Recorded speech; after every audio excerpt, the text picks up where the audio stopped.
Hi hello నమస్తే అందరికీ నా పేరు నరేష్. ఈ వీడియోలో ఇందిరమ్మ ఇండ్లు డబుల్ బెడ్రూమ్ ఇండ్లకు సంబంధించి వార్త. నిన్న సెక్రటేరియట్ లో మంత్రి పొంగులేటి శ్రీనివాసరెడ్డి గారు మిగతా మంత్రులు కలెక్టర్ల ఆధ్వర్యంలో సమీక్ష నిర్వహించారనమాట. డబుల్ ఇండ్లకు సంబంధించి ఇందిరమ్మ ఇండ్లకు సంబంధించి మరి అక్కడ నుంచి వచ్చిన వార్త, అఫీషియల్ గా వచ్చిన వార్త కాబట్టి ఇన్ఫర్మేషన్ అయితే ఉంది, పూర్తిగా చూడండి. ఫస్ట్ టైం చూసిన వాళ్ళు ప్లీజ్ సబ్స్క్రైబ్ చేసి చూడండి, లైక్ షేర్ చేయండి. మరి పూర్తి వివరాలు ఈ వార్తలా తెలుసుకుందాం రండి. మరి సెక్యూర్ పరిధిలో ఇందిరమ్మ ఇండ్లు అని హెడ్లైన్ అనమాట. మార్చి చివరి నాటికి లబ్ధిదారుల ఎంపిక, అసంపూర్తి డబుల్ బెడ్రూమ్ ఇండ్ల నిర్మాణం పూర్తి, యుద్ధ ప్రతిపాదికన లబ్ధిదారుల గుర్తింపు, RRR ఓఆర్ఆర్ మధ్య అఫోర్డబుల్ హౌసింగ్ పాలసీ, ఈ నెల చివరిలోగా 28,000 మందికి మంజూరు పత్రాలు అని హెడ్లైన్స్ అనమాట. మార్చి చివరి నాటికి లబ్ధిదారుల ఎంపిక చేసి ఇప్పుడున్న రెడీ అయిన డబుల్ బెడ్రూమ్ ఇచ్చే ఆలోచనలో ఉన్నట్టు వార్త. హైదరాబాద్, సంగారెడ్డి, మేడ్చల్ జిల్లాల క్యూర్. ఈ క్యూర్ అంటే కోర్ అర్బన్ రీజియన్ ఎకానమీ అంటే హైదరాబాద్, రంగారెడ్డి, సంగారెడ్డి, మేడ్చల్ జిల్లాల పరిధిలో ఇందిరమ్మ ఇండ్ల నిర్మాణానికి శ్రీకారం చుడుతున్నామని రాష్ట్ర రెవెన్యూ హౌసింగ్ శాఖ మంత్రి పొంగులేటి శ్రీనివాసరెడ్డి గారు తెలిపారు. మార్చి చివరి నాటికి లబ్ధిదారుల ఎంపిక ప్రక్రియ పూర్తి చేస్తామని వెల్లడించారు. సెక్రటేరియట్ లో జరిగిన సమీక్ష సమావేశంలో మంత్రి శ్రీధరబాబు, పొన్నం ప్రభాకర్, మహమ్మద్ అజరుద్దీన్ పాల్గొన్నారు. మురికివాడలో ఇందిరమ్మ మోడల్ కాలనీలు, స్థలాల సేకరణ, అసంపూర్తి డబుల్ బెడ్రూమ్ ఇండ్ల పూర్తయిన ఇండ్ల కేటాయింపు తదితర అంశాలపై చర్చించారు. మరి ఇందిరమ్మ మోడల్ కాలనీలు అంటే మనకు పట్టణ ప్రాంతంలో G+3 అయినా G+5 నిర్మించి ఇస్తామని చెప్పారు కదా, స్థలం లేని పేదలు, ఎల్టూలో ఉన్న వాళ్ళకి సంబంధించి స్థలాల సేకరణ అనే విషయం పైన కూడా మాట్లాడారు అనమాట. ఇప్పుడు పూర్తయిన డబుల్ ఇండ్లు అయితే ఇవ్వాలని మార్చి నాటికి ఎంపిక చేసి త్వరలోనే ఇవ్వాలని అయితే కలెక్టర్ ఆదేశాలు ఇవ్వడం జరుగుతుందని వార్త సారాంశం. ఈ నెల చివరిలోగా మంజూరు పత్రాలు. 3 మున్సిపల్ కార్పొరేషన్ పరిధిలో ఇండ్ల స్థలాలు కలిగిన 28,000 మందికి ఈ నెల చివరిలోగా మంజూరు పత్రాలు అందజేయాలని అధికారులకు సూచించారు. 28,000 మంజూరు పత్రాలు అంటే L1 వాళ్ళకి, L2 స్థలం లేని వాళ్ళకి కాదు. L1 వాళ్ళకంటే స్థలం ఉండి 5 లక్షలు ఇస్తున్నారు కదా, వాళ్ళకి పట్టణ ప్రాంతంలో అన్నమాట 28,000 మందికి మంజూరు పత్రాలు ఇవ్వబోతున్నారంట. 3 మున్సిపల్ కార్పొరేషన్ పరిధిలో ఉన్న ఇండ్లకి సంబంధించి వాళ్ళకి. అయితే డబుల్ బెడ్రూమ్ లకు సంబంధించి అసంపూర్తిగా ఉన్న డబుల్ బెడ్రూమ్ ఇండ్లకు మార్చి చివరి నాటికి లబ్ధిదారుల ఎంపిక పూర్తి చేయాలని కలెక్టర్లకు ఆదేశాలు జారీ చేశారు.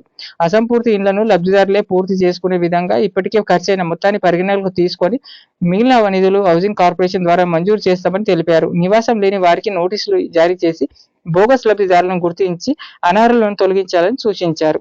అయితే ఈ అనర్హులను తొలగించడం అనేది 2-3 నెలల నుంచే మనం వింటున్నాం కదా. సర్వే నిర్వహించారు, ఎంక్వైరీ నిర్వహించారు.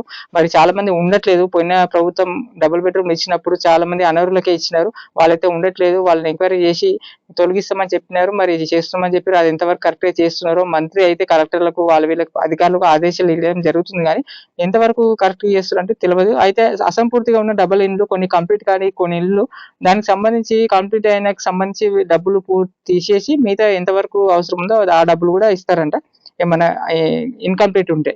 మరి 2 BHK కాలనీలో తాగునీరు, విద్యుత్, డ్రైనేజీ వంటి మౌలిక వసతులు కల్పించాలని, విద్యుత్ మీటర్లను లబ్ధిదారుల పేరిట బదిలీ చేయాలని ఆదేశించారు.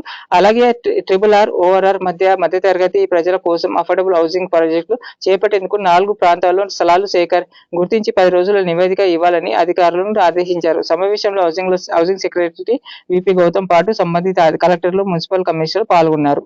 ఇది మధ్యతరగతి వాళ్ళకు కూడా 4 స్థలాలు చూడమని కలెక్టర్ ఆదేశాలు జరిగిందట. అయితే డబుల్ ఇండ్లకు పేదలకు సంబంధించి L2 లబ్ధిదారులకు సంబంధించి 10 అంతస్తులో నిర్మాణానికి ప్రణాళిక. 10 అంతస్తులు అట, G+5 కాదు, G+10 ప్రణాళిక మరి ప్లాన్ చేస్తారంట. పట్నం మురికివాడల్లో నివసిస్తున్న పేదలు తమ జీవనోపాధి ప్రాంతాలకి సమీపంగా ఇండ్లు కోరుకుంటున్నారని మంత్రి తెలిపారు. గతంలో హైదరాబాద్ కు దూరంగా నిర్మించిన 42,000 ఇండ్లలో సగం మంది మాత్రమే నివసిస్తున్నారని క్షేత్రస్థాయిలో సర్వేలో తెలియదన్నారు. అంటే పట్టణ ప్రాంతంలో చాలా మంది పనిచేస్తున్నారు కదా, డ్యూటీలు, జాబ్ చేసుకునే వాళ్ళు. చాలా పట్టణం మనకు డబుల్ బెడ్రూమ్ ఇండ్లు చాలా సిటీ అవుట్స్కట్ లో ఉంది, అక్కడికి వెళ్ళాలంటే వెళ్ళలేకపోతున్నారు కదా. అక్కడ చాలా మంది ఇక్కడనే ఇల్లులు వచ్చినా ఇక్కడనే ఉండి చేసుకుంటున్నారు పని, డ్యూటీకి దూరం అవుతుందని. మరి అట్లాంటి వాళ్ళకి మన ఈ ప్రభుత్వం అయితే ఇక్కడనే స్థలాలు చూసి ఇక్కడనే కట్టిస్తారట. ఇప్పుడు మరి కొన్ని చోట్ల బోగస్ లబ్ధిదారులు ఉన్నట్లు గుర్తించమని తెలిపారు. మరి గుర్తించినప్పుడు వాళ్ళని తొలగిస్తే అయిపోతుంది కదా. ఇక మున్సిపల్ కార్పొరేషన్ల కమిషనర్లు, 4 జిల్లాల కలెక్టర్లు 10 రోజుల స్థలాలు గుర్తింపు, నిర్మాణ సారథ్యం, లబ్ధిదారుల వివరాలతో నివేదిక ఇవ్వాలని ఆదేశించారు. అది మున్సిపల్ కలెక్టర్లకు మరి అందరు కమిషనర్లకు, మున్సిపల్ కమిషనర్లకు అయితే 10 రోజులు నివేదిక ఇవ్వాలని స్థలాలకు సంబంధించి ఆదేశాలు ఇవ్వడం జరిగింది. మంత్రి అయితే ఆదేశాలు ఇస్తున్నారు కానీ మరి చూద్దాం ఎంతవరకు వస్తుందో, ఎంతవరకు మార్చిలో ఇస్తారో చూద్దాం.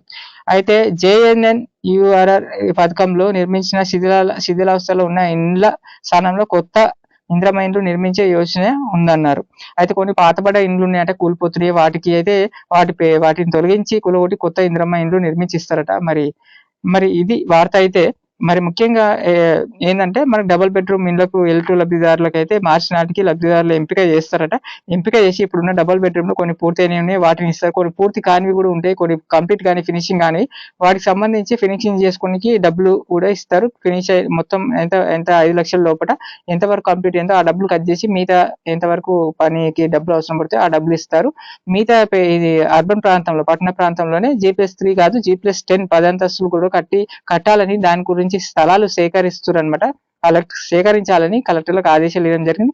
ఈ వార్త ఇంతకు ముందు కూడా చెప్పిండు పొంగులేటి శ్రీనివాసరెడ్డి గారు. G+3 G+5 కి పట్టణ ప్రాంతాల వారికి ఈ మార్చి ఏప్రిల్ నుంచి స్టార్ట్ చేస్తామని చెప్పారు. ఇప్పుడున్న రెడీ అయిన ఇల్లు అయితే రెడీ చేస్తున్నారు ఇవ్వడానికి.